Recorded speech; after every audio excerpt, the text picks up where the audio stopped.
make me murder you. I'm just throwing that out there, okay? I get it. You know what? We'll just throw it out there like this, right?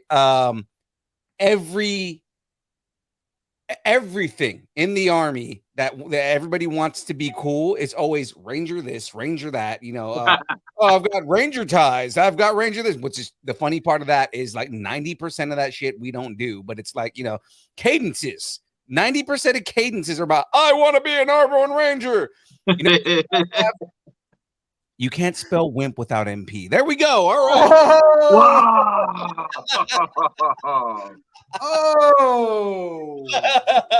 But when the Rangers are in trouble and need that QRF, here comes the MPs to the rescue. When has that ever happened? Oh, that has happened. When has the 75th ever had to be bailed out by MPs? Okay, not the 75th. Right? Exactly. That's what I'm saying. The 75th. I get it. 82nd, maybe. 82nd has called for MP support. They're a bunch of legs, anyways. It doesn't matter. So it's like poor Dennis. He's like, "What are they saying?" I could see I know what you're talking about. Just because I haven't served doesn't mean I don't know. But here we go, Phil. Just for the Rangers, I'm going to say. Little golf clap. Man, there we go. Oh my God, we're gonna have the competition of the sound effects. But in reality, like the truth about being a Ranger is this. Yeah. There we go. The Wilhelm scream. And you know what, guys? And we start off real early on this one. Oh yeah. Oh my God. You put me and Phil together, it's gonna be madness of just who is better. But you know what? It's all right. Military jokes the entire game. That's all they will fly. But okay, don't get mad at us because we are the goats. Oh God, yes. But you guys got to run around in those little Ranger panties. It's like, hey, you know what? Women love Ranger panties. You know they call it catnip for. I'm not going to finish that line. I'm gonna get all of us canceled. All right. Yeah, right. Oh my God. Oh, always a good time. Always. Yeah. Okay, let me breathe. All right. So we're gonna move on to our first segment that we got to get through because we didn't even do it last week because we weren't around, and I gotta bring up our box office from last week because, dude, let me cue the music and then we'll go into it. Boop, boop, boop.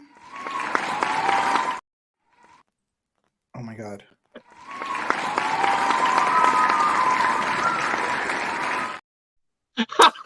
Oh, I know. Professionals, guys. We're professional. Absolutely. The best at what absolutely we are. And you know, if I was a professional, I'd have the slides up, I'd have everything that I need. And today, well, a lot of it had to do with work and the weather. Up here, it sucks. I don't know, Phil. How's the weather for you guys up there? It's been on and off. It's been raining like hell. But I mean, we had a break in it today, so I mean, it's kind of okay. Yeah, and that's kind of but we're kind of bracing ourselves down here, which I'm not even too far from you guys. I'm only a couple hours away from you. We're bracing ourselves for another weekend of rain. Like all the ranges have, like, I guess were canceled. So those weenies don't want to shoot in the rain. I'm like, seriously, come on. Yeah, it's the best time to go shooting. I know. Shoot, that's when I actually hit 40 out of 40 when I close my eyes. Yeah, when he has assistance from the raindrops, because we can tell he pulls, he doesn't squeeze, right? It's an MP thing. They pull, they don't squeeze. And what happens is when you squeeze, the rain is pushing the round right back down to the target for you. So.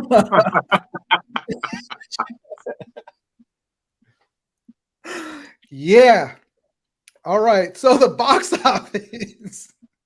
Lead the way, MPs. Lead the way. Oh, that's right. We do lead the way, and remember, I carry cuffs. They're a lot more fun than Ranger panties. It's true. It is true. You do have cuffs.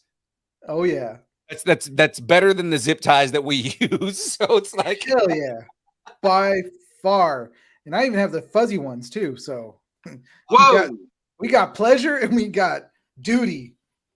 First young Phil talking about his silkies, and then you're on here with the furry handcuffs, man. What's going on? Is I was just because if you see me looking down right now, it's because I'm making a post for Instagram to get people to see, hey, I'm on right now. Come and check us out. And I was just putting your regular logo. Nope, changing it, doing that one right.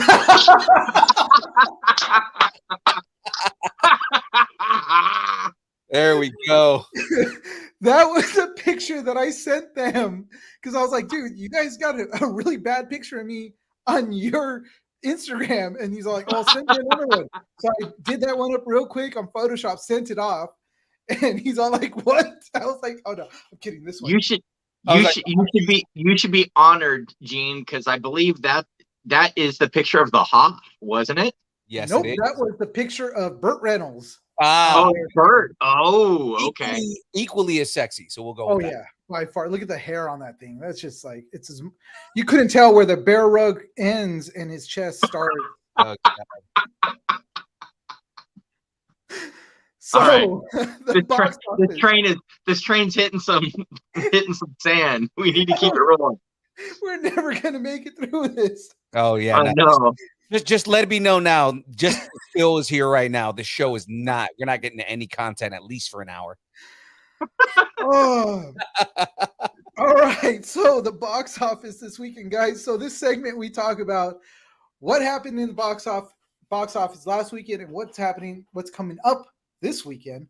So last weekend we had Scream. What is it? 6? I think it's 6. Is it 6 now? Yeah, it's Scream 6. Something like that. Yeah. It opened up over the weekend. I didn't get a chance to talk about it. Distant nerding after dark.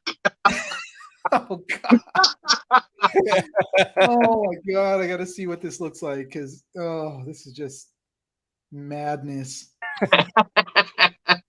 By the way, if you guys didn't notice this, I'm also rebroadcasting this on our YouTube channel right now. So I did not know that. Yes. But I actually that's the new thing with StreamYard is it allows you to be able to do that too for your guests. Right. I was like, oh wow.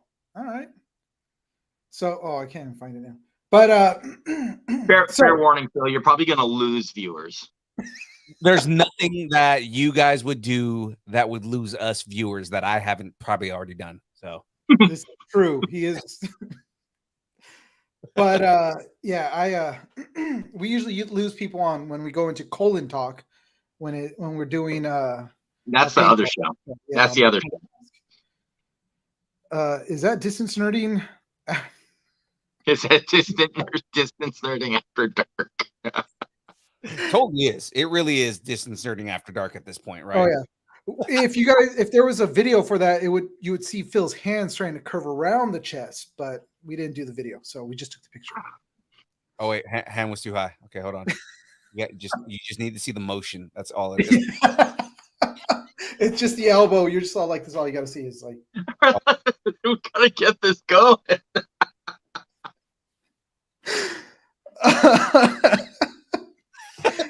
There's the third one on top, Phil. I'm sorry. He said, "What, James? What? I'm out. I'm out."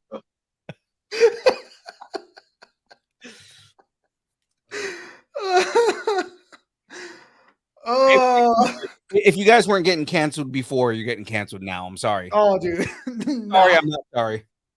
We are definitely not going to get canceled at all. We're going to actually gain viewers. We're actually going to start our OnlyFans now due to this. So that's great. Thank you, Phil. Okay, good. My intention for everything I do is to make sure that everybody starts their they're not young Phil, starts their OnlyFans. Because without OnlyFans, you're just not you're not living. No, you definitely aren't. Yeah. But all right, guys. So Scream 6, Phil. All right, Phil, what do you feel or how did you feel about even hearing about this coming out? And did you see it? To be honest, so I haven't seen it, but I didn't see the last one either. Not for lack of not wanting to see it, but I just haven't watched them with like the thousands of everything else that I need to watch too. So I mean, like, it's one of those things that just hasn't been high on my level of what I need to watch. But I mean, I love Scream movies in general. I love the Scream movies. Like that franchise has always been something that I've enjoyed. So I definitely want to watch it, but it's probably going to be something I watch on VOD and not in theaters. So, well, I think it's already available for like early access on like I think it was on Amazon Prime. It's one of those where you can pay like $20 or something like that and you can watch it. gotcha. James complaining in the chat saying, "Oh, Oh, on your show, he remembers to wear disconcerting merch." You know why? Watch any show, James. Who wears their own merch on their own show? Okay. well, Any show, who wears their own? It doesn't happen very often, James. Usually you're trying to hawk merch and you're not rocking it every episode, but it's okay. well, I would like to just say that in this picture you can't see it, but over in the corner there is a mannequin head that is actually wearing a disconcerting hat. That is adorable. I love it. So I do that for you guys. So just so you know. But all right. So with the Scream movies, I did see the last one. I wasn't impressed. I was just like, whatever. This one I was told I should have gone. I was gonna go on Friday. I didn't go, and they came back home and they're like, "Oh, you should have went." I didn't want it. I was like, "Nah, it's cool." But it did gross overall for the weekend at 117 million for the weekend. Not the best numbers, but also not bad. Yeah. No, not bad at all. I'm going to be completely honest, at least in my opinion. I think a lot of that is the nostalgia factor of the franchise itself.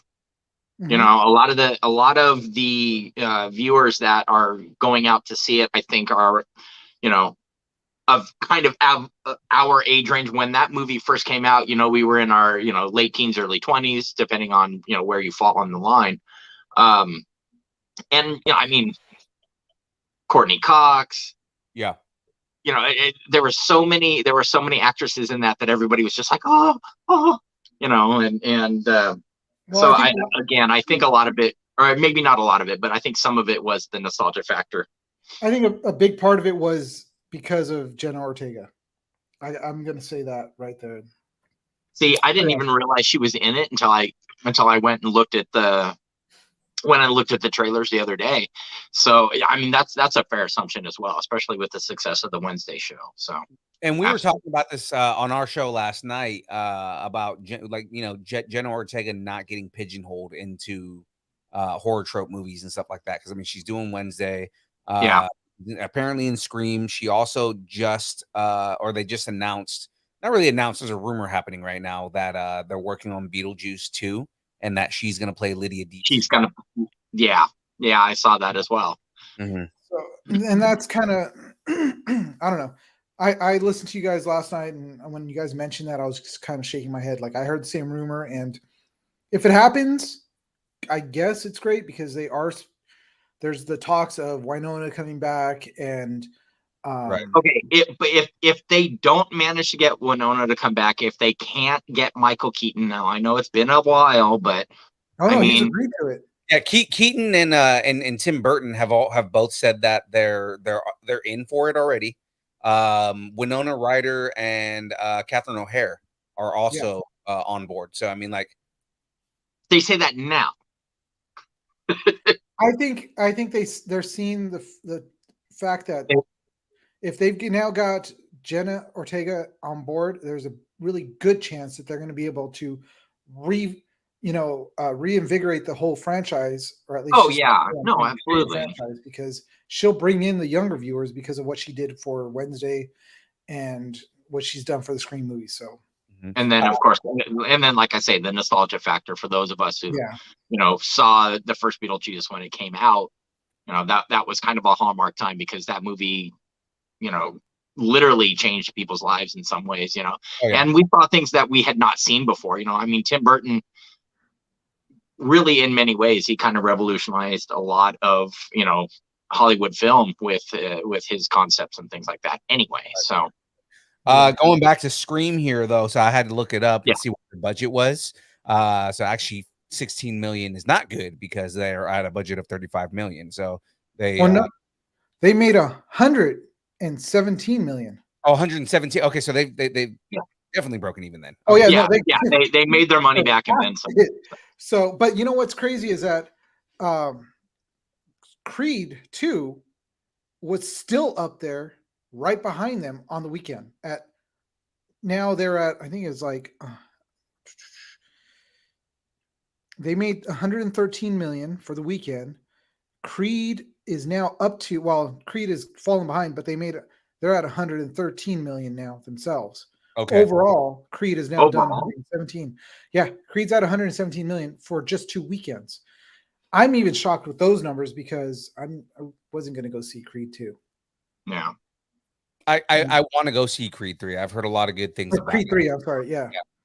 Yeah. You have? What? I've heard good things about it, man. I've heard that the story is good. The acting, I mean, the acting's always good. So I mean, like, you know, the biggest complaint is that Sly's not in it. But I mean, it's like, I get it.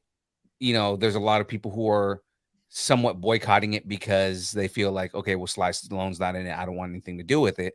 Yeah. But, But it's not a Rocky movie. That's right, the thing. and that's kind of where I'm at. Is like what I'm getting at is yeah, it's not a movie that's based on Rocky. He has a relationship with Rocky and whatnot, but the movie is about Adonis Creed. It's about Apollo's son. You know, so I mean, like, you don't necessarily have to have you don't have to have Rocky in there in order to tell a story about Adonis Creed. Right. Well, I think it was because they've almost followed the Rocky story in a sense, because you see the first, if you remember the first one, it was kind of like he was just a brawler and then turned real boxer. Right. Obviously, then that's when we found out that he's Apollo's kid. And then in the second one, he's going against a Drago. Yeah, he's going. It was Victor Drago, Ivan Drago's son. Yeah. So he went against a Drago. So now we're in the third one, and now they don't have Sly, and that's like, okay, why take him out when he was like the Mickey of the first two? Yeah. And he didn't even die. I mean, you should have killed him then.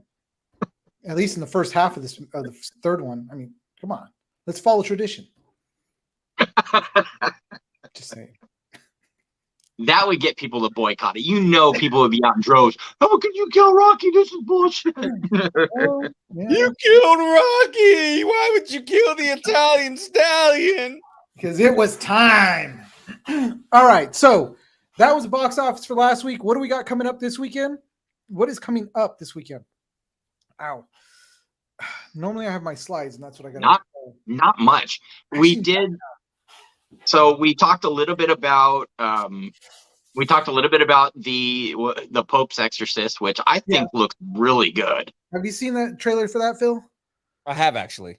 That looks really good, actually. It looks interesting, and it's based off of, you know, the cases and whatnot of a real guy, you know. So I don't know. I think it looks really good. I'm really kind of excited to see that one. And then Eugene sent me a link to a movie that looks really cool. I don't off the top of my head recall when it's coming out. It's in but I think April. It's called it's in April. So it's called Sisu, Sisu. So I believe it's a foreign film. I think it's coming out of Sweden. Okay. I think so. But the movie looks so cool. Eugene, you've got to play the trailer. It looks cool. Wait, now I got to find it again. Shoot, man. How did I send it to you? You sent me it. You texted me the link. Oh, crap. It's like, how did I send it to you? TikTok. It was on TikTok. It was on TikTok. That's the only Just place. go to YouTube and type in SISU. It'll be there. The only place where we consume media is on TikTok. That's true. TikTok is the greatest place now, and I'm actually no, I hate TikTok. Seriously, it's crap. What was it again? SI what? SISU. You know, or you know where you find everything is because the most unproblematic place on the internet, Twitter. Twitter. Yeah. Oh yeah. Twitter's the greatest thing on earth. I mean, come on. Yeah, it's the most unproblematic place. I mean, there's definitely not Nazis hanging out over there. Just No. talking. God, I mean, the nicest people you find on Twitter. Exactly. They're so nice. By far, dude. I mean, all right. Oh, here we go. Here it is. Just for your viewing pleasure, people, this is something we're really looking forward to. And hopefully we don't get It's on YouTube. We can't get copyright strike, right? Yeah. I know. Speaking of Nazis, let's watch this trailer about Sisu. Right. Oh, Finland. Okay.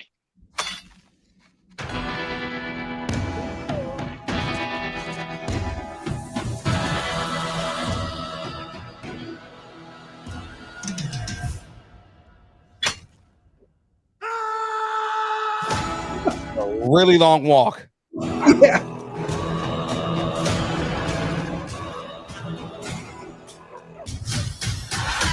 There's But speaking of Nazis, This old fucker is a gold miner. We're rich boys. Get down on your knees. Fuck him up.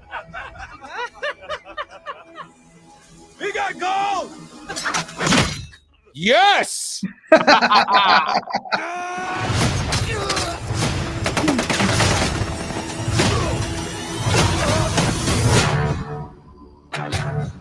This is why I He also was a love it. Finnish commander. He lost his home and his family in the war. He became a one-man death squad.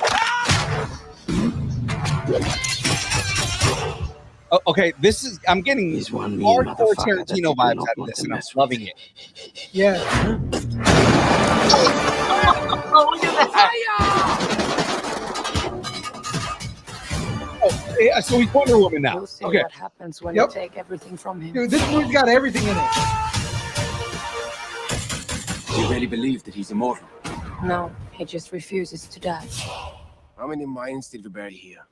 All of them. You? And you? Good punk rock Nazi over here.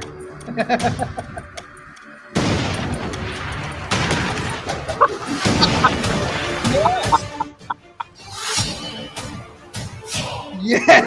Yes. There you go. This is not about That you who's should the ever strongest. see Nazis is getting This is about destroyed. not giving up. This is We have a definitely word for that in Finland. dude, he took down a plane with a pickaxe. Big guy. We might have a problem. Oh, so we got the Russian dude in here too. We might have problem. Yep. Dude. Now So tell me. My boy Sisu out here just wrecking Nazis the way that you're supposed to. I have the hardcore belief that all Nazis, regardless of freedom of speech, should be punched in the mouth. So let's go with that. yeah.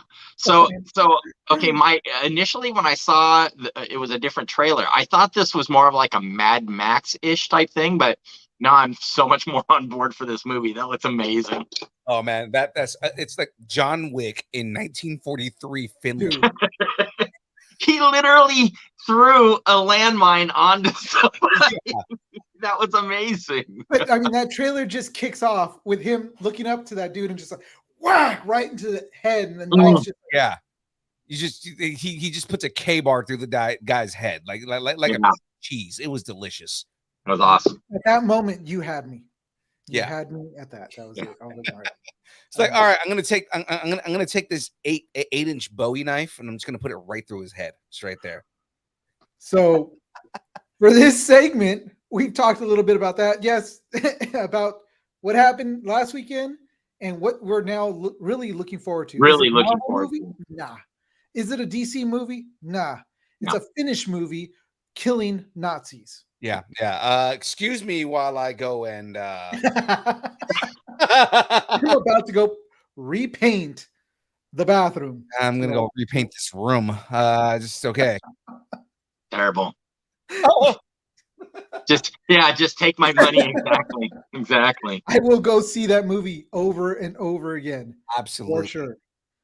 All right. So, all right, we got to get out of this segment because we do have our guest who is waiting for us and has waited Yes. longer than I wanted him to wait. Yeah, I apologize because I am a overly talkative asshole. So there we go. He's an attention whore, guys. He's a ranger. I am. Hey, you know what? It's okay. All right. So that's it for this.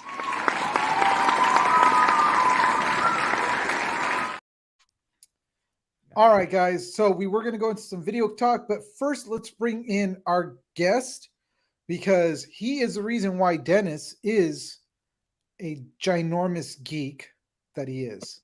I love Yeah. that. Yeah, no, I mean he definitely played a huge part in it. Absolutely. And he has also done effects and work for some films that I did watch. And I'm not just saying the one that I really like out of the whole group of them. I did watch those movies, and they were cinematic gold. Masterpieces. They were. But Dennis, go ahead and introduce our guest, and I will bring him in. All right. Well, so as Eugene said, you know, our next guest played a huge part in, you know, my love of, you know, geekdom, geek culture. You know, we collected comic books. He is definitely my go-to source when it comes to Star Wars lore. You know, for as much as I know, he knows so much more. Hello there. You know, I could listen to him talk about all of this stuff just over and over again, and he's always played down his achievements when it comes to, you know, the things that he's done in makeup effects and his artwork and stuff like that. But, you know, I'll forever have, you know, respect for everything he's done. So please, everybody, welcome my big brother, Stephen. Yes, we're bringing him into this. Here we go. Steven. Yes, sir. Welcome. Hey, thanks for having me. That was a great intro. Oh, different food. Nice. For being our first guest, I thought I'd bring you in gloriously. Much appreciated. It's very fitting. It was definitely a better introduction than mine. I had to give myself. But I mean, as you can see, and you've heard me in the last like a little while here, I just fillet myself anyway, so it's fine. Oh yeah. Well, I mean, if we all could, wouldn't we? You know. As you see, his head isn't down to look at his computer or his phone. He's doing something else, folks. So, yeah, exactly. Speaking into the other microphone. Wow.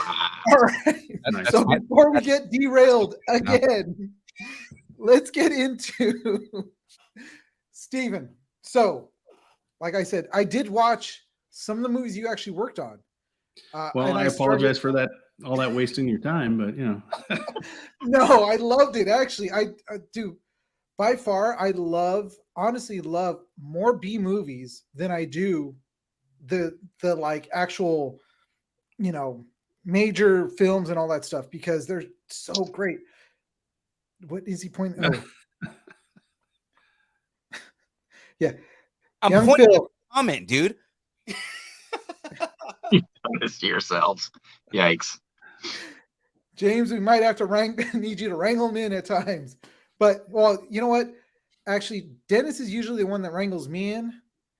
And now that there's you and me, Phil, it's going to be hard for Dennis to bring us in. So, yeah. But, so, Steven, I started off my journey down your cinematic masterpieces with Alligator 2. Mutation. There's a classic. Yeah. Phil, if you haven't watched it, seriously, you got to go and watch it, man.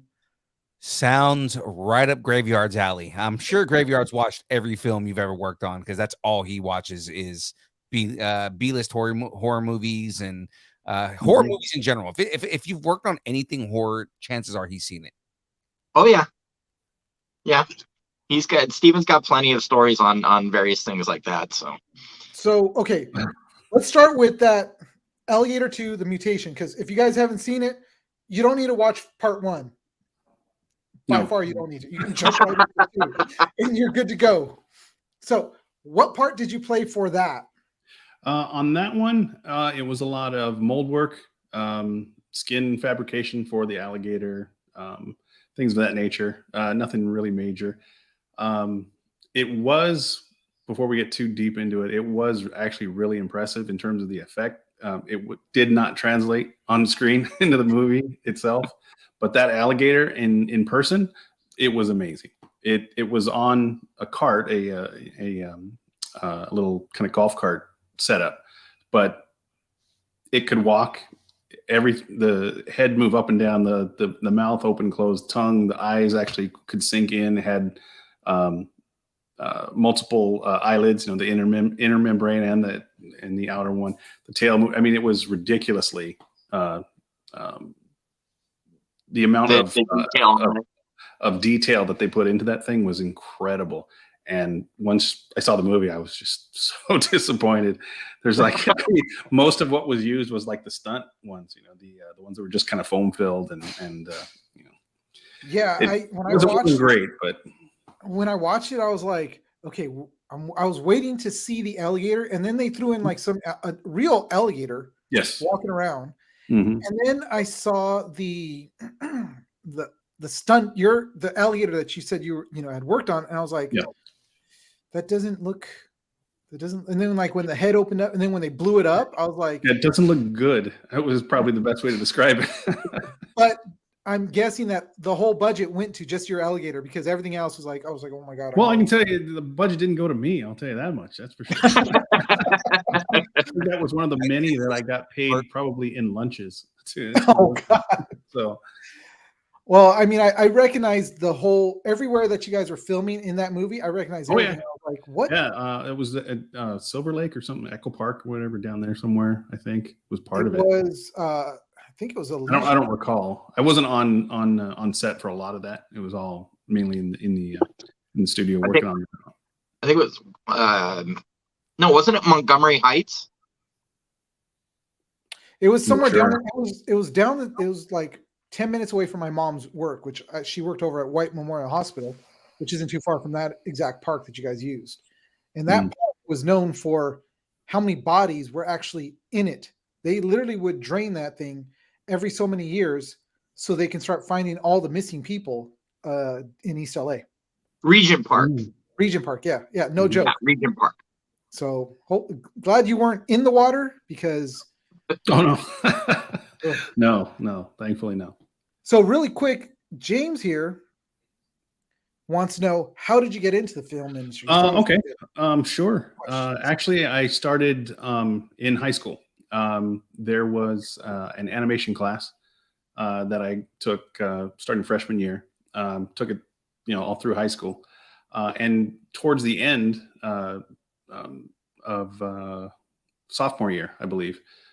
We started expanding into other things, not just 2-dimensional and 3-dimensional animation, but into special effects, set building, all kinds of different aspects of the film industry. Even towards the end, the instructor had a lot of connections in the industry with Disney and Warner Brothers, and they ended up getting a lot of computers donated. So they actually started getting into computer animation towards the end also. Nice. But that's basically where it started, and it was mainly myself and a couple other students that pushed for that kind of expansion, and we started looking into the special effects stuff. And at the time, there's no internet, there's nowhere to find this stuff on how to do it. We were going to libraries like 100 miles away looking for books. We'd look and see it. Oh, this library has this particular book, so we'd go and look for these things just to try and learn things. And thankfully, like I said, the instructor had a lot of connections, and he ended up bringing in some people to teach us after school and the weekends, things like that. And because of that, we actually got some jobs while we were still in school. Again, working for free, working for lunch, but it was a great experience and a lot of fun. So yeah, I mean, you got to be able to have that credit now of exactly work on a film, regardless if you got $10 or just lunch. The fact that you got that. I do the same thing. I mean, shoot, me and Phil do that or did that for a living. We signed the contract. What do we get? I feel like I do that now sometimes. So nothing's changed. Yeah, I jumped out of planes, didn't get anything for it. So yeah, I put handcuffs on people, and what do I get? Yeah, He's like, what did I get for it? I dislocated my knee on an airborne operation. That's what I got for it. I just got PTSD, so whatever, you know. Yeah, just say great PTSD. PTSD is amazing. It's the best gift. I call it a gift from God. Just So another question from I like this. Look, I like having James come on because, like, do we have to think of questions? No, James is going to ask it. He's going to ask everything. it's great, when your co-host hangs out in the chats and doesn't like actually come on your show, but asks questions in the chat. So the next one is: did the alligator have a name? Unfortunately, no, not that I'm aware of. Oh my gosh, what is it was just girl here? The alligator. Yeah. What have you always wanted to animate? Or what have you always wanted to animate that you haven't animated? That's actually interesting because, sorry to interrupt. So I'm going to shoehorn my way in. So when Steven was still in high school in the animation program, I actually got to hang out in the class with him before I started going to this high school. I went through the program as well. So, I got some of this experience. Yes, he helped a lot actually on one of the films. He was a voice. And that's what I was just about to mention. Oh, okay. All right. Yeah. So Steven did a film called, was it The Boogeyman? The Boogeyman. The Boogeyman.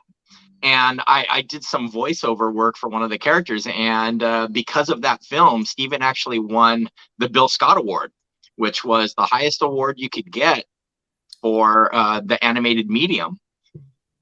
And it became kind of a trend, Steven. Like you and a few other of your classmates, like the teacher's name was Masters. And he just like, these are my guys, and he called them. That's how you ended. I think that's how you ended up getting your nickname, right?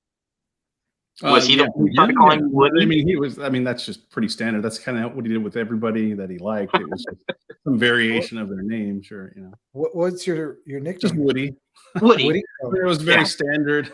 The last name's Wood, so I was Woody. I mean, it's pretty standard. But dude, that's just how he was. He was very much a New Yorker. So that's kind of a Long Islander. If he didn't like you, you were a goomball. So. Sucking on a doorknob. Exactly. Yeah.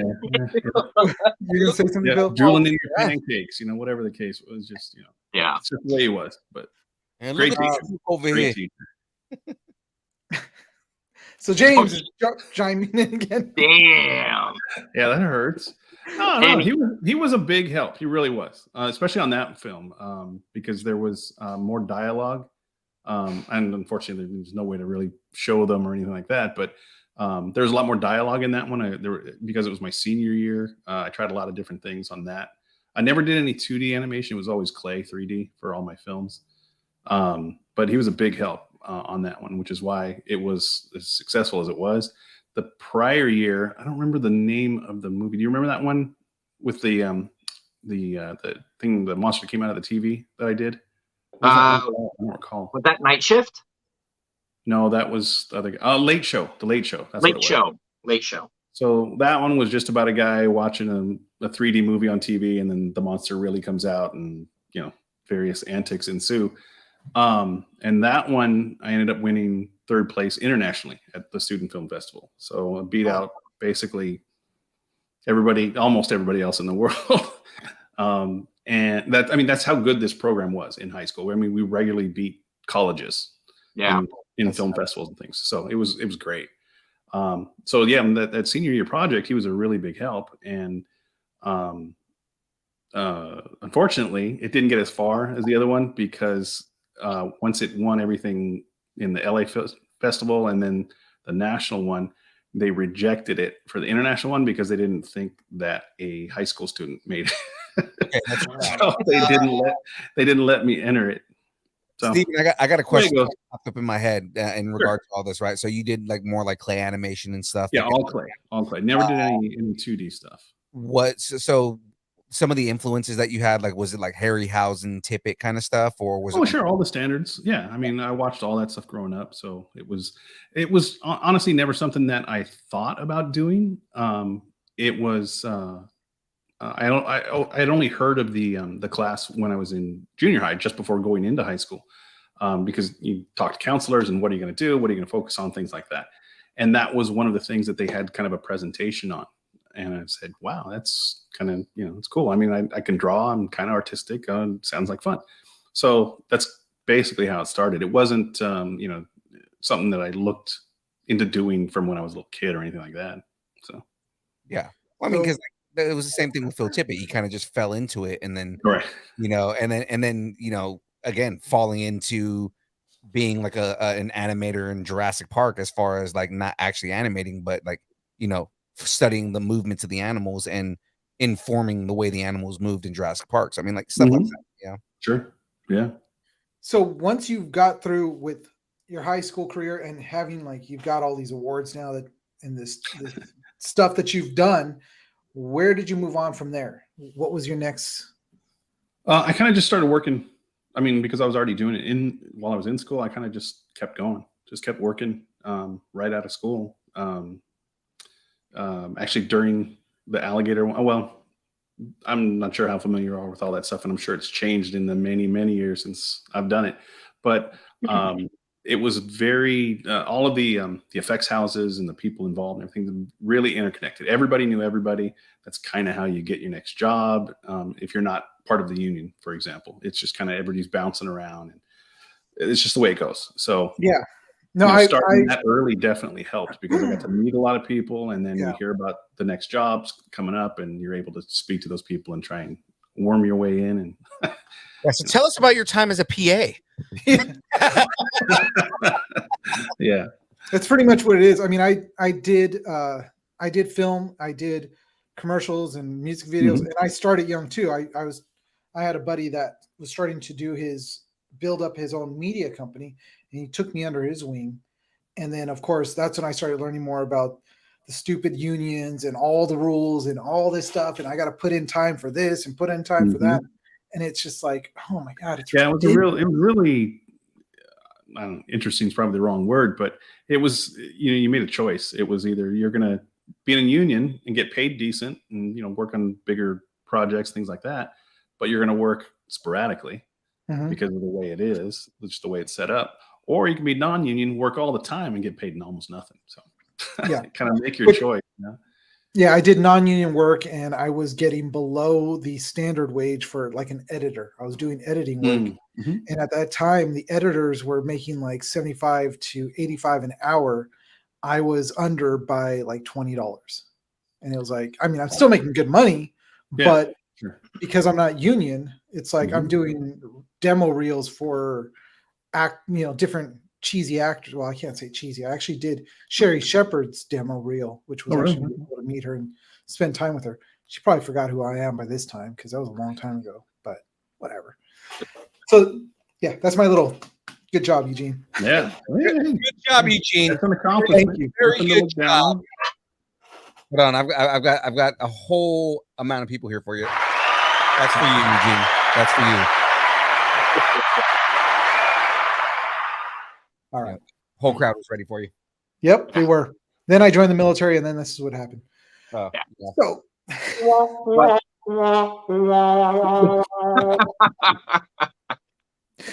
definitely. Oh, look, I think James has jumped over from. No, that's me. Oh, that's you. So as Stephen, as Eugene was asking us, like, coming out of high school, what were some of the other projects that you, now I remember some of the stuff you worked on, but for the people watching, what were some of the other projects that you worked on coming out of high school? Oh, a whole lot of stuff that nobody's ever heard of, I'm sure. Yeah, various commercials, some other, just kind of real world projects. Same guy that I worked with on Alligator back in the day. I think now, what's the pirate place called? I don't remember the name. Oh gosh. But anyways, the one there's a restaurant right next to Medieval Times in Buena Park. Oh yeah, it was called Blackbeard's. No, it's not Blackbeard's. No, it's now called. It's a pirate show now. Yeah, it's a pirate. It's pirate. Yeah, so that same building. Yeah, I don't remember the name of it, but that's okay. important. But that building before that was Wild West. There is a Wild West show, a live show in there. It called was Wild Bills. yeah. Wow, So Bills. so basically, he was hired to make the giant Wild Bill that hung up on the front of the restaurant, and so just projects like that. When I worked on that, helped design it, sculpt it, mold it, fiberglass, all that stuff.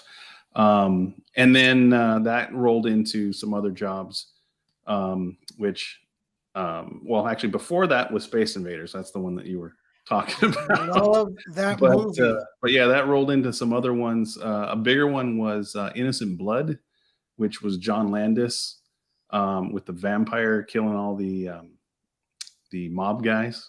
I don't know if you recall that. It sounds familiar. Early 90s, I'm thinking, but where's but Graveyard? it was kind of his That's what I was- vampire movie in the same vein as his werewolf movie. Kind of semi-comedic, but still serious. So Right. I've been saying, I've been texting Graveyard for the last couple minutes, like, dude, you got to get in here, man. I'm sure you've every movie this guy's been in. See, there you go, Steven. One of our viewers has actually seen that movie. Sure. I mean, somebody's seen all of them, I'm sure, but Yeah. No, like I there's said, at least 5 people out there that have seen these movies, right? Yeah, right. You're Graveyard right, true. specifically, that's what he does is he goes and watches every horror movie. Mhm. The tagline for their show is "We watch bad movies, so you don't have to." Hey, that works. That works. I feel like that was my whole teenage years, was just watching bad movies on intentionally. So And Right. that's what we're gonna do. Yeah, he loves bad horror movies. Is like his favorite. So like the movies that typically most people would be like, "Oh my god, that movie sucked." He's more like, "I loved it, man. That movie's amazing." sure. And Yep. like going back to Alligator 2, Mhm. I loved it because it was just so bad. And it was also nostalgic. It's funny, it was nostalgic to me because seeing all of East LA back in that time, it was like, oh dude, I remember that. That's not there anymore. Mm. There's now a McDonald's, there's a 7-Eleven right there. Yeah. But it was great to see that. And then also the stereotyping of the Mexican gang in that one. I was like, Yeah, it was terrible. It was horrible. yep. So, and that takes us lie back about to that. Phil, to what we were saying about stereotypes. Yeah, they had a stereotypical Mexican gang that. Oh yeah. Oh, and all the Mexicans in that movie were all stereotypical. It was so bad. So, Steven, we've got a buddy of ours from our other show, Mike from Charm City Paintball. He's asking if you know who Neil Breen is, speaking of bad movies. Does not ring a bell. No, sorry. But I'm old and who knows? I mean, maybe. So once you've gone, okay, let's fast forward a little bit and well, fast forward a lot, I guess. A little bit, a lot, I don't know. To now. What are you doing now? Oh, now I have nothing to do with the industry whatsoever. I mean, at a certain point, it was, like I say, just in terms of what we were making at the time. Well, actually, you know what, let me transition to a different, there was more that went into it than just the money part of it, which was not great at the time. Just bouncing around job to job. It's not a great way to live or to try and live on your own without your parents' help. I'll put it that way. Yeah. But while we were working, actually, I think it was right towards the end of Alligator. It may have been, I think it was right towards the end. Again, this is a while ago, so sorry about that. But we would, I mean, again, everybody kind of knew everybody in that industry. So I was meeting a lot of people, and we were going to different shops all the time and looking at what other people were working on, different gags, things like that. And we went to, I'm trying to recall the name of the company, and I don't. But they were working on one of the Nightmare on Elm Street films. So they had some makeup gags going on and stuff like that. And one of those guys knew somebody in Stan Winston's studio. So we ended up one day kind of picking him up and then going over to Stan Winston's studio to check out what they were working on. And it was just a tiny film called Jurassic Park. They had this humongous T-Rex with no roof. It was half built, but it was just ridiculously cool looking. And all these other things going on. Video? Yeah. Yes. And that was Jurassic. Jurassic Park. Jurassic. Yeah, it's a small film. You may not have seen it. Yeah, that's what I was saying. That's an indie film, right? I've never. Yeah, exactly. Yeah, straight to video. Straight to video. Yeah. But that would have been straight to VHS back then, right? So Oh, that's true. Exactly. exactly. But Oh, Laserdisc. they were working. I mean, obviously they're working on this stuff, and they had a bunch of people in that were had some animatics and different things of the computer effects. Now they were not done by any stretch. I mean, some of them were just wireframe still. There was some skin texture tests and things like that, but we saw little bits of it. And at that moment, because I was not down with the computer stuff, obviously at this point, I didn't know a lot about it, didn't have any training in it. I saw that and went, well, I'm out of a job. And that's kind of the way it went for a little while. All the practical stuff kind of, went by the wayside. Everybody focused on that. And then when they realized all the smaller producers in the movies and things realized how expensive it was, they started coming back to the practical stuff somewhat. But for a time, I mean, that was it. It took over and not a lot out there. So, all the big effects houses were getting those things. There's not a lot left for anybody else, so Yeah. kind of time to look for another line of work, Yeah, and a lot of people did see that as, okay, this is the death of practical, and then we saw. Yeah, thankfully it didn't turn out that way. Yeah, Right. Yeah. Well, especially with practicals coming back like with a vengeance right now. Oh yeah. But the thing is that, so like I was saying, is that with episode 1 of Star Wars, we saw how they went to strictly digital at that point, and it just wasn't that good. It didn't feel well. There are definitely bits of it that don't hold up. I'll give you that. Yeah, for sure. And I mean, I've always been, at least, obviously it's getting better now, even than it's ever been. But for the longest time, I was totally on board with them using this for basically anything that's not alive. I mean, if you've got any kind of plane or ship or background buildings, anything like that, it looks great. It was amazing. Yeah. Anytime they tried to do anything that moved or looked like it was supposed to be alive, right? Yeah, just realism just went out the window at that point. So yeah, because I mean, even if you look back at some of the effects of some of the older films that are truly practical, like oh my god, I was just thinking, we just played the theme song for it, Flash Gordon. Sure. Yeah. The amount of money that was spent on all the practical and even some of the, we would say, cheesy effects, the hand, that hand that shot out from that one gun thing or whatever. And it was like, but it still looked cool because it was real. And you see it, it was obviously somebody's hand in that glove, but it was crushing around somebody's neck. I mean, and then Flash Gordon on his rocket cycle. the flying Vespa. Yeah. Or the really wings, like the way that when they made everybody fly in that one sequence, like the Hawkman. Hawkman. Yeah. It was. Well, I'll give you an example in terms of practical effects. Movie came out a little before, a couple years before Jurassic Park. I think it was 88 or 89, maybe something like that. It was Tremors. Yes. Underground World. Okay. Everything in there essentially was practical. There was some green screen work and things like that, and puppets, but it was all essentially practical.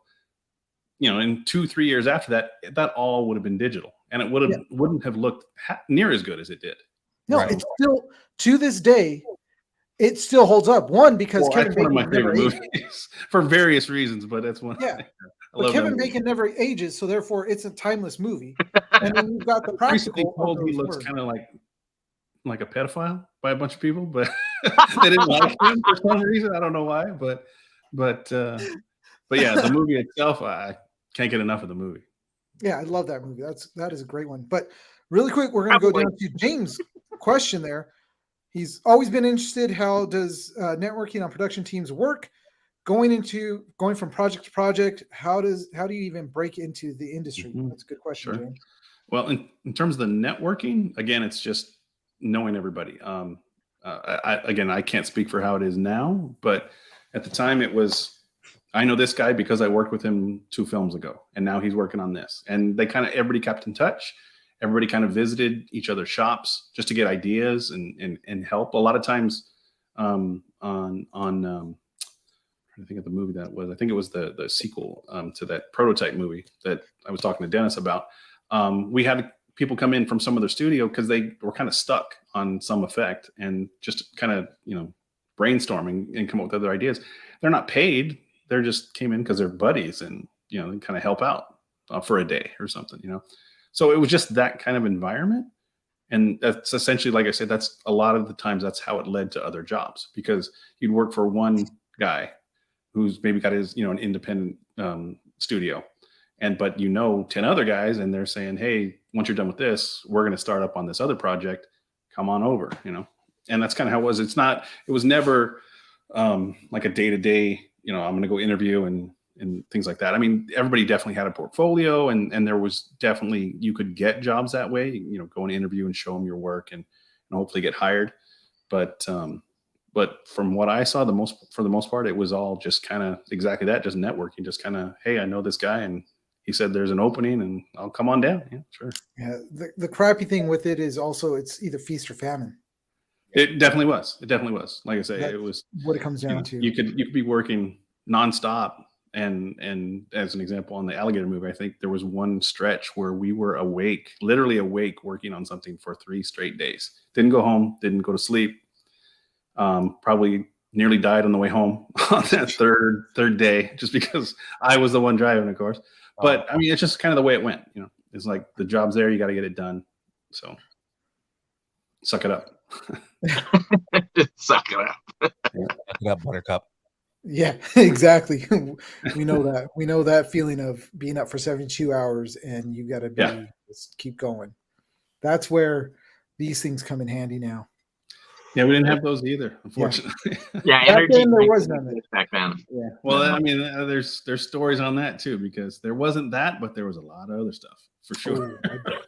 Oh, it was that kind of culture, definitely. Yeah. Hookers and blow. But moving on. So sure. Who let this hooker on set? I told you not to let him on set. So, damn it, Ben Affleck has another dead hooker in his trunk. Somebody get rid of her. Oh Jesus! Oh my God! So I'm gonna divert topics a little bit. This is something that Steven and I have talked a little bit about, you know, and just, you know, sitting around shooting the breeze and whatnot. But so got to get your thoughts on not only the current season, you know, if you've watched any of The Mandalorian for this season, but then also just the direction that you feel like the Star Wars franchise has been going in, like where. Me? Or yes, yeah, me. Sorry, yeah, sorry. You don't want to talk to us. Yeah, I mean, The Mandalorian is fine. I've not had a problem with it from the start. I mean, it was something a little bit different, at least, so it's fine with it. The only issue I have with everything that they've done, even somewhat in The Mandalorian, is just how much they're catering. And I don't know if it's catering is the right word, but there's just too much childish stuff for me. It just doesn't feel like it belongs. I know it sounds a little, I don't even know what the right word is for that, but I don't know. I'm sorry. I was gonna say, the childish things that I've noticed are more in like saying like Clone Wars or like Rebels and stuff like that. Like I feel like, well, yeah, and not necessarily the cartoons, because the cartoons, I mean, a different genre. So I mean, there's certain things that are, you kind of feel like they're built into that. So I mean, I get it, but I mean, take Boba Fett as an example. That series, did they do anything with the character to really merit having that as a show? I didn't think so. It was kind of pointless, honestly.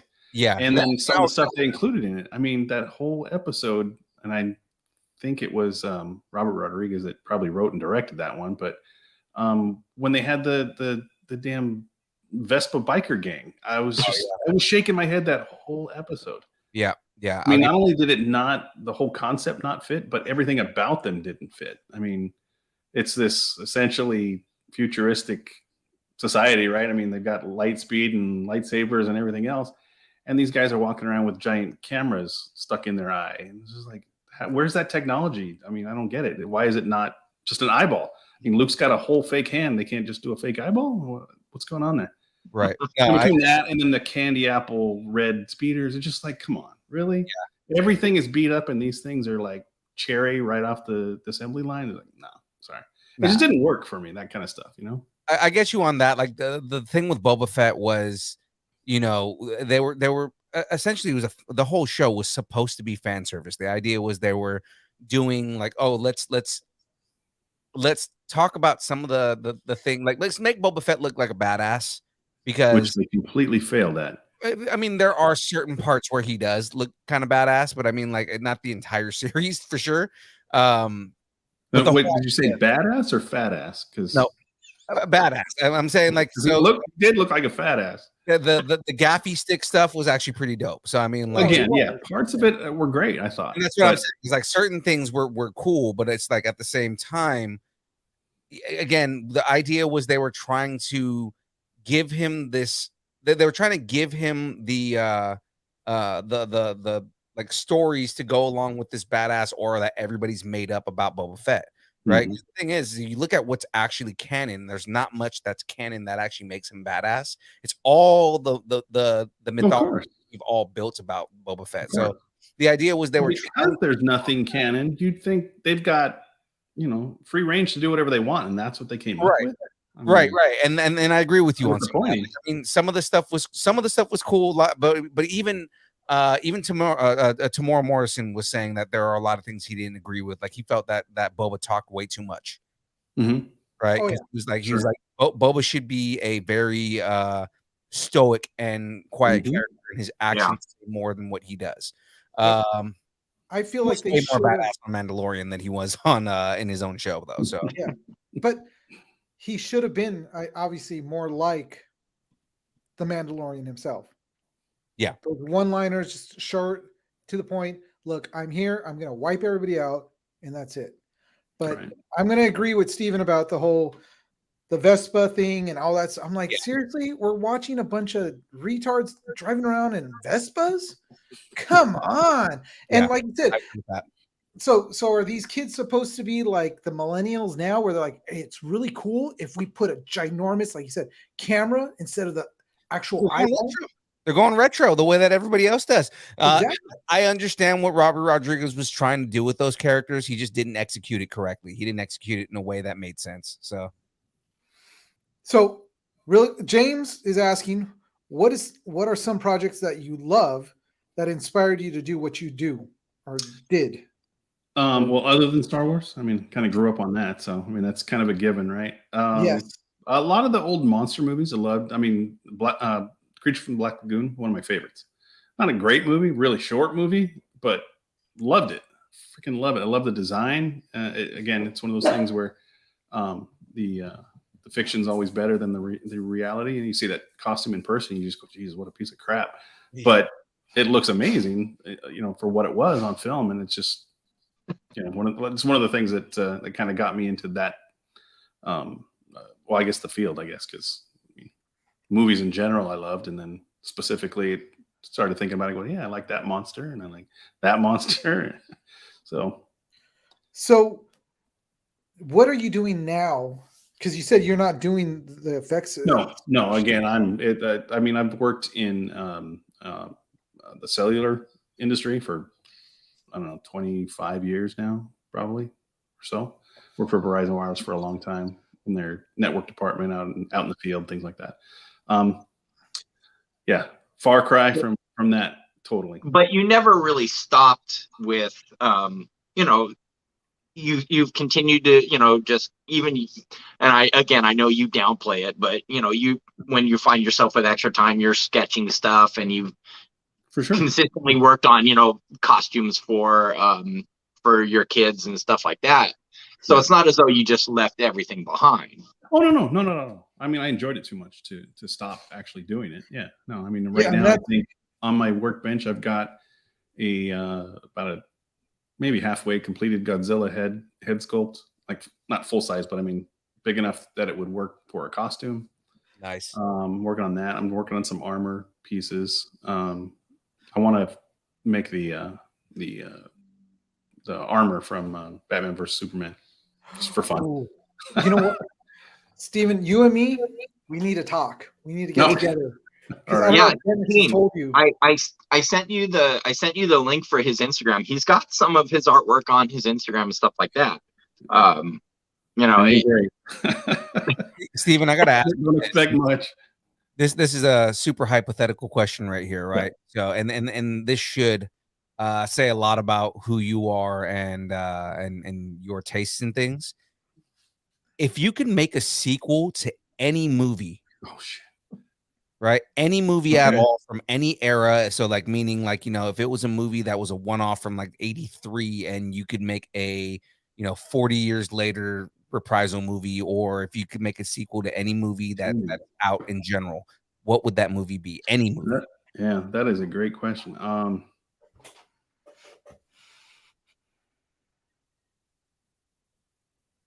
Man, that is a tough one. Some of the ones that I would answer that with already have sequels. So. Well, I mean, would you make a sequel to those sequels? Like, would you? Yeah, you know what? Honestly, franchise. And this is not, it's not going to go down the art or effects road. But if I could be a part of one for a lot of different reasons, and then make another one, and it would have to step back a few years because doing it now probably not so much fun. But it would be one of the Raiders of the Lost, one of the Indiana Jones movies. Ooh, I just think that would just be a blast to be a part of, just to. And there's some effects in them, so I mean, I guess there's something to do there. But have you seen the trailer for the newest one that's supposed to be coming I have, out? yeah. Indiana Jones in the Dial of Destiny. Yeah. Indiana Jones and Steven Spielberg bringing aliens back to the franchise again. That's that. No, that's the one before, right? Yeah, that's what I'm saying. Bringing aliens back again.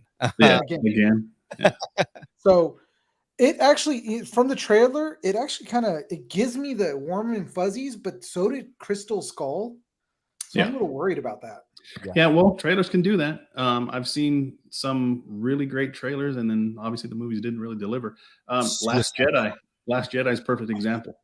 The Last Jedi's original trailer is still one of the best trailers I've ever seen in my life. Mm-hmm. And then I saw the movie. So let's not go down that road. I don't want to. Well, what was another one just recently was, I don't know if you guys saw that, was X. You see that one? X. No, it was a horror movie. Oh no, I definitely haven't seen Slasher. Well, okay, that's fine. But great trailer. I mean, if you want to, on your own time, look up a trailer. Great trailer, and the movie was just kind of average. So, I mean, that happens. I mean, that goes for even like every single M. Night Shyamalan Ding Dongs movies. Yeah. Well, I mean, I'll give him credit. I'll give him credit. His first one was very well made, and I mean, it worked on everything it tried to get across. Everything worked. Yeah, we'll talk about his greatest movie ever made, The Happening. Oh my God! Don't get me. You know what? I actually skipped that one once I found out what it was about. I saw that movie in theaters, and I was so upset that I spent money on that. I was. Oh my God! Trees, huh? I think that was the reason why my first marriage ended, and that we went to go see that movie. Arguing over whether it was good or bad. I just told her this was the last time that I'm letting you pick a movie, because she also picked Open Water, and I was like, no. Oh yeah, not Open Water 2. Yeah, no. It's like this relationship is over because right before the divorce, right before they agreed on the divorce, and Eugene told me this himself. Right before the divorce was like, when they're just like, fuck it, I'm done. Was The Village. Oh, God. Yeah. She said she wanted to see it, and he was like, nope, I'm done. I put in the divorce papers that I wanted to make sure that she paid me back for each just for that movie ticket. Really? Yeah, that was it. Yeah. She's like, pain and suffering for the time that I had to sit through that movie. Yeah. 2 hours. Said for what? The Happening. Exactly. Open Water. The Village. So Jesus. Going back a little bit, James asked a very good question, actually. So, what is a project that you are totally embarrassed to say you were a part of? We're not saying Space Invaders, because that was Phil, have you seen Space Invaders? I have not. What? I didn't even know they made a Space Invaders movie, man, to be honest. No, not Space Invaders. Space Invaders. With a D. Yeah. With a D. Spaced Invaders? Yeah. Space Invaders. Now I'm intrigued. Oh. So now you gotta Google it. I'm sorry. Go ahead, Stephen. What was your most? I guess you could say most embarrassing movie. Probably Prototype. I guess. I mean, it was really bad. It was really bad. It was really bad, but it was really good. Oh God, how can you say that? Did you really enjoy that one? Did you really look it up and enjoy it on any level at all? I told Dennis I want the list, and I was here at work, and this is what I do, Shack, just scanning people's IDs. And if there's nobody here, I'm literally just watching the movie to keep myself entertained. Nice. And I went down the list. The only one I didn't watch was Space Invaders again because I just watched it. Well, no, I just watched it literally like a couple months ago. Oh wow, okay. That's how much I like it. I still go back. No shit, it's a secret Disney movie. I'm all for this. Yeah. Buena Vista Pictures means secret Disney. They had like the terrible one of the aliens was basically the worst Jack Nicholson impression you could ever see. Mm-hmm. So bad. Wait a minute. Yeah. You saying that?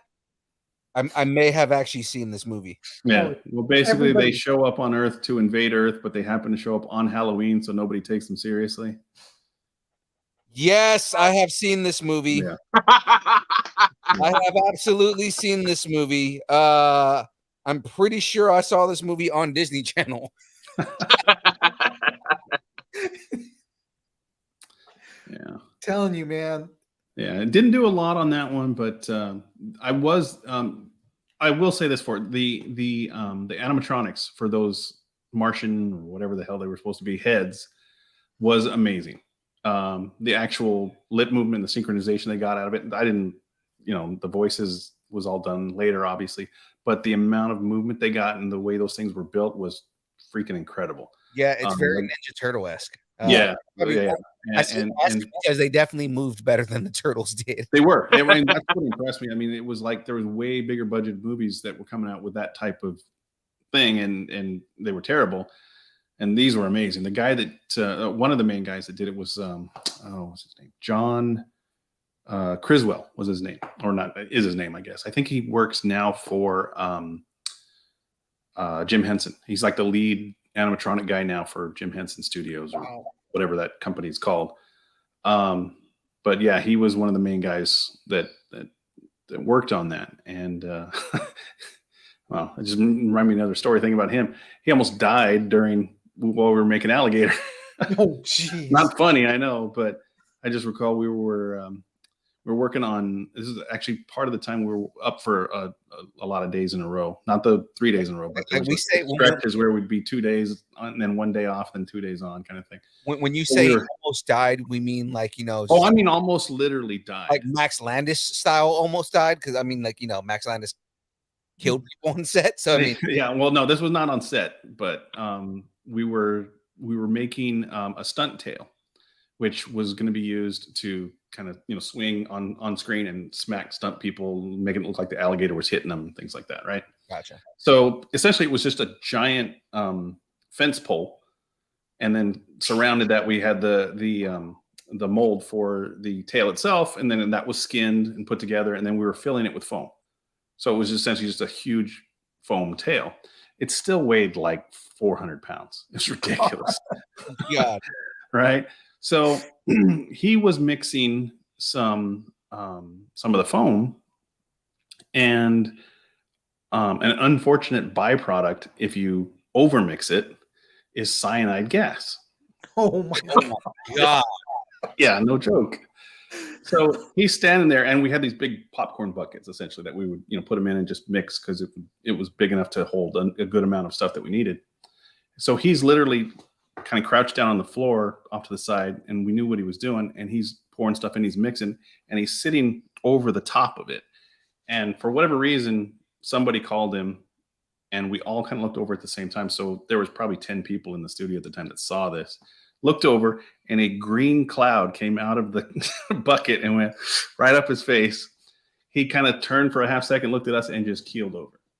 And we thought he was dead. So yeah, and he talked like he had gravel in his throat for about 2 days. Oh man. But Jeez. he was out cold. He was out cold for a good 10 minutes. So the gator farted on him and he almost died. Yeah, I mean, it's a good way to look at it. Yeah. And I mean, I my dark sense of humor is getting the best of me right now, but it's like essentially nobody decided to use that as something in the movie, like the gator farts and kills people. No, not at all. Not at all. That would have been good, actually. Yeah. I would have been even more intrigued to see a gator fart and just see dudes just dropping down. I've been like, hell yeah, I'm even more into it. Yeah. Oh my but- god, dude. So real quick, going back to the prototype, the one I'm embarrassed about, which for whatever reason you think is worth watching, worth your time. I guess there's parts of it that are okay, but me being there kind of from start to finish, I just don't have the same opinion, unfortunately. But an interesting story for that movie. When we were making it, the guy in the suit who you never see on screen, it's a different. I don't know if you recall in the movie, but the guy that was paralyzed. I don't know his name because I don't recall that, and I don't think he did much after that. But whoever that was, that actor, the only time he was in the suit was near the end of the movie when he actually took the helmet off and he had some gelatin appliances and things. That's the only time he was ever in the suit, though. The guy that was in the suit was a guy named Mike White, who I knew. That's how we knew him at the time. Who then didn't change his name, but I think kind of either use his middle name or whatever. Now goes by Michael Jai White, who was Spawn. Yeah, he was the guy in the suit. Dynamite. Prototype. Yep. What? Yeah. Yep. So that was a lot of fun because I mean he was basically unknown. He had just gotten his SAG card, and this was a non-union gig, so he didn't even get credit in the movie. There's his name's not in the film, but that's who's under that mask. Oh, badass. That Yeah, is. so it was fun. It was a lot of fun. So, Michael Jai White is an amazing martial artist, but I mean, like, Yes. I don't know if you guys saw his run as Jax. Yes. Yes. Oh yeah. Yes. So good. I was so upset that they never actually did anything with that. But I mean, like, there was like a short film essentially, right? it was Wasn't 10. They did 10 did minutes long or something? Well, no, they did 10. They turned it into Oh, it was 10 little episodes. Okay. yeah, they turned it into a web series, and it ended up being 10 episodes long, and he played Jax through all of that. And Mhm. yeah, it was I was like, dude, he would have been badass as Jax. Oh yeah, he was great, and I mean, obviously he was a lot younger then. He was massive. I mean, he was huge. It was fun because I was into martial arts too, so we'd go and work out all the time and spar and just do a lot of things. Just kind of went on the off time or the downtime rather. So it was a lot of fun. That part of it was really cool. I don't know if you recall most of the scenes of the desolation or the the destruction stuff outdoors. Yeah. Those were all shot in a location that's kind of gone now, but it was out near Fontana, where they filmed Running Man. A lot of these, tons of other movies, because it literally was like a part of a steel factory or something. And they had all these demolished buildings that they just wouldn't clean up. It was, I don't know, probably 10 acres or more of just building after building, just rubble everywhere. So it was a great location, and they rented it out all the time to movie companies. So we were filming out there, and hopefully nobody got sick, but we found out later that there's just asbestos like everywhere from all these old buildings. Literally, I mean, just on the ground. I guess it's just everywhere. Asbestos, man, that's nothing. One of the fun things of working on location. Like, oh, thanks. Yeah, but that's every military installation, military. Well, again, it's not. This is not finished, but this is stuff that's been demolished. So there's just cracked open, and it's like, oh, look at that. And kick it, and there's like dust clouds of it coming up. It's nice. Great, thanks. Oh my god. Okay, I had to pull this up. So yes, James, that is true. You used to spar with When I say spar, I don't mean like getting in the ring and spar. Obviously, it was more just kind of a playing tag, because we were just kind of working out. But you sparred with essentially, I guess, yeah.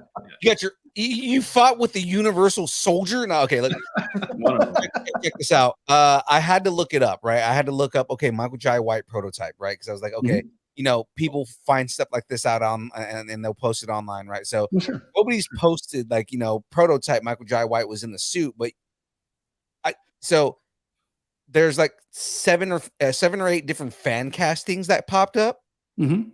of people saying Michael Jai White should play Prototype in Prototype 3.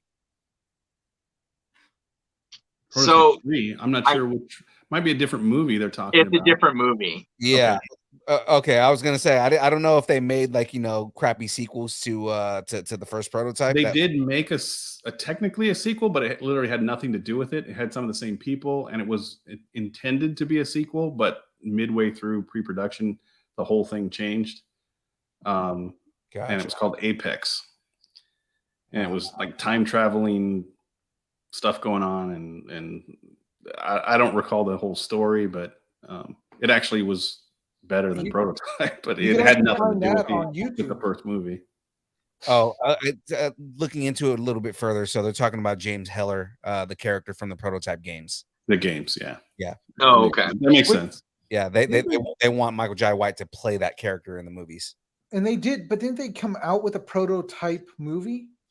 There is another movie called Prototype. I think I was talking to Dennis about that earlier, but There's I don't think there's it's actually quite a based on the few. game, though.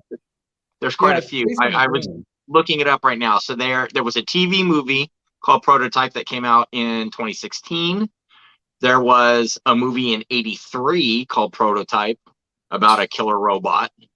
And then there was another one in 2022 that deals with like cyborgs and things like that as well. So there's a few movies out there that all were called this. But the specifically the one that Steven worked on was it was released in '92. Yeah. And it says Prototype X29A right underneath. Oh, that's right. I forgot about the. This is the one that he worked on. That's it. That's the one. That is Michael Jai White inside that suit. Yep. Yep. That's crazy. Yeah. And I remember one of the things that you got after the movie was over was they gave you the maquette of I still have it. The suit. Oh, you still have it? Still have it. Yep. Oh, that's so of course. Yeah. That's awesome. Yeah. So, ow. Sorry, hold on. My knee just stiffened up. Oh, Graveyard. Look at that. We didn't say his name enough times for him to pop up sooner. And now I remember watching the trailer for Prototype. The newish one. The newish one. Oh, okay. I don't know which one. The 2022 one or the 2016 one? I was just gonna say, so if we name off Steven's entire IMDb, guarantee you it'll take about 5 seconds. But I mean, I guarantee you Graveyard has seen all of them. So, okay, Graveyard, like we mentioned already, Alligator 2. And he said he owns it, but he hasn't watched it yet. The 2020. Which one? The 2016. He said 2016. No, oh, he's saying the Prototype 2016. Yeah. No, but I'm saying Alligator 2. He owns it, but he hasn't watched it yet. He messaged me back, and that's why he hopped in here. You got to watch it. It's great. And then go on. What else did you watch, or what else were you working on, or did you work on? Innocent Blood was another one. Oh yeah, which we found out Frey Girl, she watched it. She said that was good for her. Yeah, a little bit on Space Invaders. Prototype. Apex was the sort of sequel to Prototype, and it's A.P.E.X. So not just one word. Innocent Blood. While we were working on Apex, in literally the stall next door, because they rent out these studios, these long rows of studios to work on, and then just work on that one movie and then kind of move on. Next to us, they were working on Dracula, on Bram Stoker's Dracula. They were making the armor for Gary Oldman. Oh, nice. So we got to go over there and work on that with them, because they had it out one day, and it was odd look because they only had pieces, and I don't know if you recall, but it kind of looked like muscles. I mean, there's all the striations and everything in it. So we were kind of, hey, what's that? And so we walked over and talked to him, and we ended up working on, helping him out with the armor and getting all that stuff done, and some of the other little effects. But like you walk, like, what is that weird ass just puffy thing? Oh yeah, that's Gary Oldman's hairpiece that he's gonna. His hairpiece. Yeah. I'm not positive of the title on this one because they may have changed it. There's a lot of direct to video stuff, obviously. I think it was called Ghost Town, and there's probably multiple movies called that. So I don't know if that helps. Again, handfuls of commercials, some other things just of that nature, Halloween makeup, costumes, things like that would get sold, for larger companies, not Don Post, not those masks and things, but that type of thing. And then just some other small things like with the Dracula thing, just kind of helping out because people needed help. They'd call and say, "Hey, come on down and we need help making a mold or help, sculpting this small foot or whatever it was." It was just tons of little things here and there. Things like the leg that flew around and activated another mine in the CC trailer. Yeah, exactly. Yeah, see, that I'd be proud of if that was mine. I love that. Oh hell yeah! That I got to say that movie. I'm thinking that movie now that you said it. We've got to go see it. We should do like Geek Saga, distance nerding, viewing. Go see it and then talk about it afterwards. How great it was. Right. But you know what? We've gone for an hour and a half, which I think is a record for Midweek Geek. So I think we should probably there we go. Pat yourselves on the back, boys.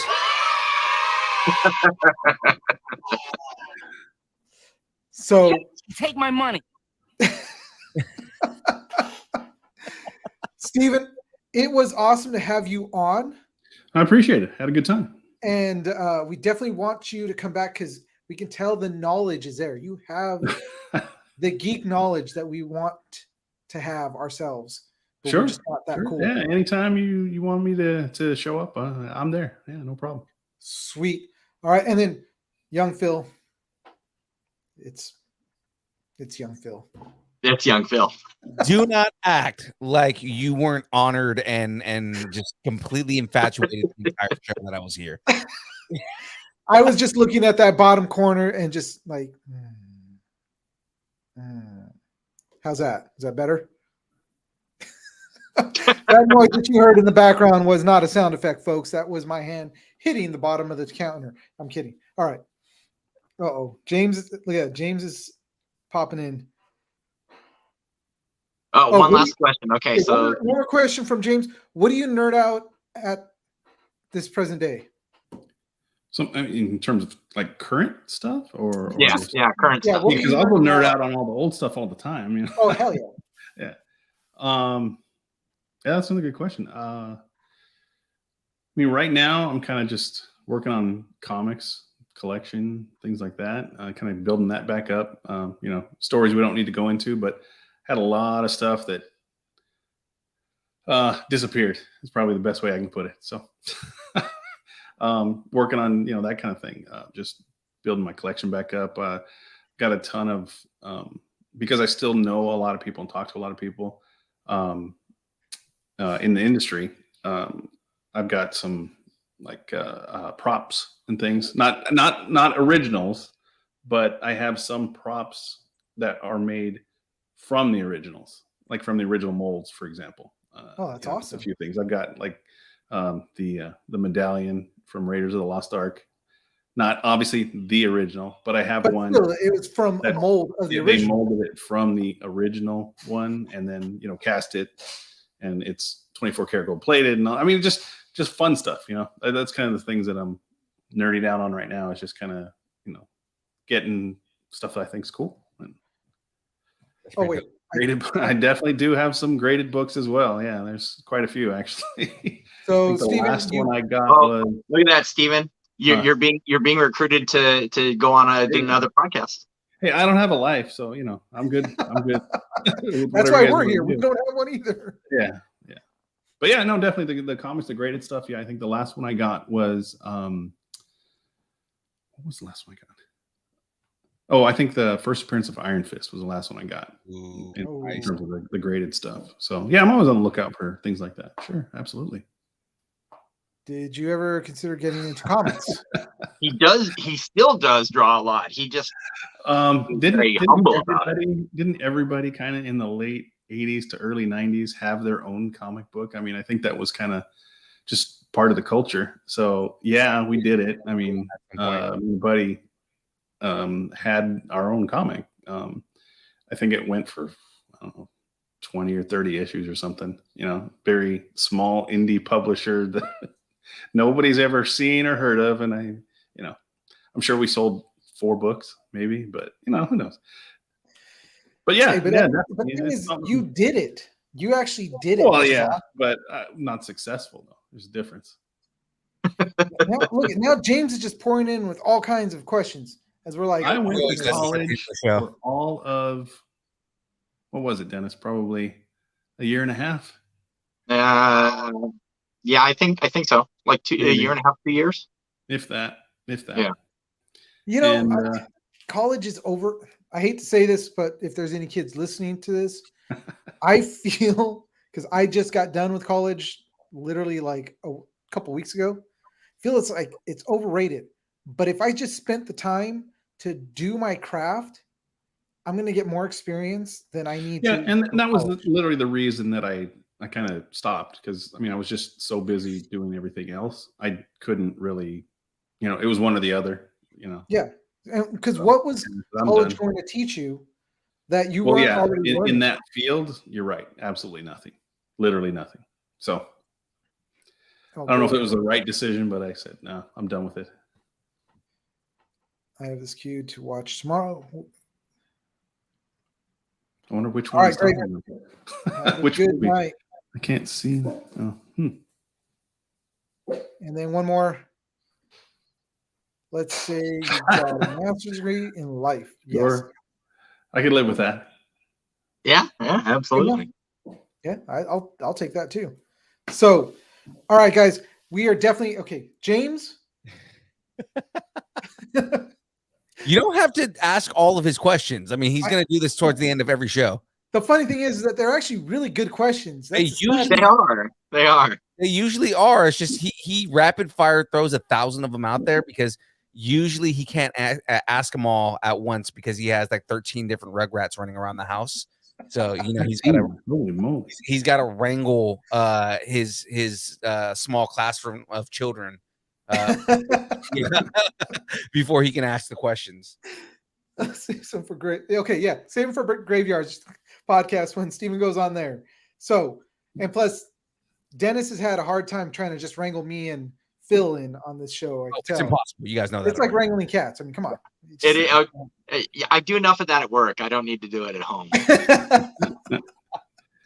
was a good time. This was a good time. So, Steven, do you have any like artwork up on like any Instagrams or anything like that you want to share with any of our viewers? I mean, not particularly. I mean, I post stuff, but it's just kind of just so I have it somewhere because I know it's going to get lost or thrown away because I don't really put any stock into it. I kind of, it's all right, and I kind of toss it. So I'll put it up, but it's nothing special, honestly. And that's not me being how I normally am either, Dennis. It's the truth. Ain't nothing great. No, part of it is true, but again, you know, everybody is their own worst critic. I've always thought you know, definitely are, you know, far more talented when it comes to your artwork than you give yourself credit for. I guess mostly what's up there is, you know, kind of recent stuff that I'm just messing around with. But I mean, you know, if you want to put it up, I don't mind. It's, you know, no big deal to me. Well, Steven, I would actually like to maybe if we can get together sometime and actually do it like a little side thing where we film, because once we get off, if you have a moment, I'll show you what I've done. Yeah, sure. And then you know, maybe we can do like a build thing. Sure. Yeah, absolutely. So sit tight. I'm gonna actually have you just back into the green room for right now, and we're gonna be closing this thing out. All right. So thank you again, Steven, for coming on. We definitely want you to come back. And I'm glad that you didn't get discouraged from me and Phil going off on each other and get bored. I had a good time. Thank you. So, all right. We will talk to you in a bit. Hold on. Young Phil, my brother. Yes, sir. You are always amazing as always. I I'm gonna, appreciate you know, that. yeah. You know, you're almost flating me more than I flate myself, and it makes me feel. As Phil's head slowly gets larger and larger. Oh, that's not the head that's getting Slowly. larger. Yeah, no, it's not slowly getting larger. My head is already I know, James. I am kind of. Oh God. Uh-oh. Okay. Gene's lagging. Yeah, I was lagging. Sorry. So, Phil, by all means, tell us where to find you guys. Oh, absolutely. Ladies and gentlemen, if you are unfamiliar with who I am and what we do, I am Young Phil. I am a part of the Distance Nerding podcast. We are on all the social medias, everywhere that exists. If it's social media, we are there. Twitch, Twitter, Instagram, TikTok, YouTube, Facebook. Of course, you can find us on GeoCities, MySpace, Latin Alley. What was the other place? Black Planet, of course, OnlyFans. It's only pictures of Aaron Watson's feet and mandals. Outside of that, Foot Finder. That's right, footfinder.com. And then, of course, I've got nothing from here. So, ladies and gentlemen, you can catch us on all the shows that we do on Twitch on Mondays from 8 to 12. I normally play video games. Right now, I'm playing Hogwarts Legacy, and it is amazing. I don't care about it. It is so much fun. Dude, I don't care what everybody's ratings are and how everybody's like giving it like bad reviews online. It is a great game. No, it's so much fun. Yeah, I will fist fight anyone who wants to, give me contrary on that. Yeah. Just stay off the broom. I hate the broom. Otherwise, the game's amazing. Yeah, it's a great game. On Tuesdays from 6:30 to 8:30, we do a show called The Download, where we talk news, rumors, we talk reviews. We lately we brought back the breakdown, where we talk about Easter eggs in the episodes of The Mandalorian, so fun stuff like that. And then, of course, Thursdays, the show that we're doing tomorrow from 6 to 8 on Thursdays on both YouTube and Twitch, we do a show called The Build, where I build Lego on stream. I'm going to be building the DeLorean from Back to the Future. Yeah, so I'm starting the DeLorean tomorrow. We're going to be interviewing, and we do interviews. We're going to be interviewing a local anime company called Creative Gang out of Sacramento here, and then we do stuff like Graveyard does a bracket. We're going to start the March Nerdness bracket tomorrow, and we're going to do the best Fox and Sony Marvel movies. And then if you're in the chat, at some point I'm giving this guy away. So all you got to do is be in the chat. We're going to be giving away this Lego kit right here. It is the special edition Year of the Rabbit Lego kit. We're going to be giving that away in on stream in the chat. All you got to do is just be in the chat when I give it away, and you get a chance to win. I'm always in the chat. Exactly, right? So again, guys, find us everywhere at Distance Nerding. Thanks for watching. Don't forget to like and subscribe. Don't forget, and James is trying to scream it out at you. You guys are going to Idaho, right, for Comic-Con out there? Yeah, I mean, I've already like plugged a lot here, but yes, if you're in the Idaho area, we are doing a live event called Gem State Comic-Con. It's the largest Comic-Con in Idaho. We are doing that in Boise, Idaho from April 1st, April 2nd, a whole bunch of like celebrity interviews and things like that. So come and check us out over there. And then what else did you want me to do? Oh, Comic-Con Radio. So we're all on Comic-Con Radio here. This show that you're watching right now, and of course the two shows that we have, both Distance Nerding and Comic Conversation. Yep. So you can catch us all of us, and hear all our wonderful banter on Comic-Con-Radio, and we're part of the family. So Phil, sit tight for a second. We're going to close this out, and I'll be right back with you. Cool. All right. Dennis, you had a great time trying to keep us in line. I could tell. You know what? That's part of the fun of the show, though. Honestly, we have a much more like free flowing, free form format to this one that it just makes it that much more fun. So yeah, I definitely enjoy the antics between you and Phil. It's a lot of fun. I got to put this one up so Phil can see that too. Oh, James, thanks. Oh man.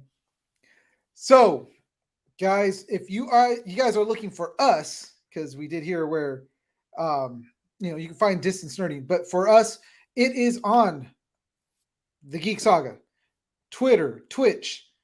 Nope, don't go to Twitter. We're not on there. TikTok. We are on Twitch. We are on YouTube. We are on Facebook. We are on Instagram. So find the Geek Saga, and you will also find the Midweek Geek along with it, because this is we're falling under that umbrella. And we are also going to be starting a new show that'll be periodically popping up, which is called the Master Geek Theater. Yep. Our first movie that we are doing is American Ninja. American Ninja. So if you guys want to watch along with us and talk to us, and we'll be commenting throughout that movie. Start keeping an eye out on our Instagram, and we will announce when we're going to be seeing it. It's probably going to be in another like 2 weeks, because we wanted it last weekend but couldn't, and then I was hoping this weekend, but I can't because work sucks, and then I got to go to training, which training sucks, and I'll be gone for like a week. So start keeping an eye out for that, for the Master Geek Theater. I know these guys definitely. James said he was all on board for seeing American Ninja with us on there. So hopefully, Phil, if you're available too, by all means. No, I'm not. Do PT? No, there's no PT here. That's a bad word. It's like a 4-letter word to me. Wait, what else? PT makes sexy little.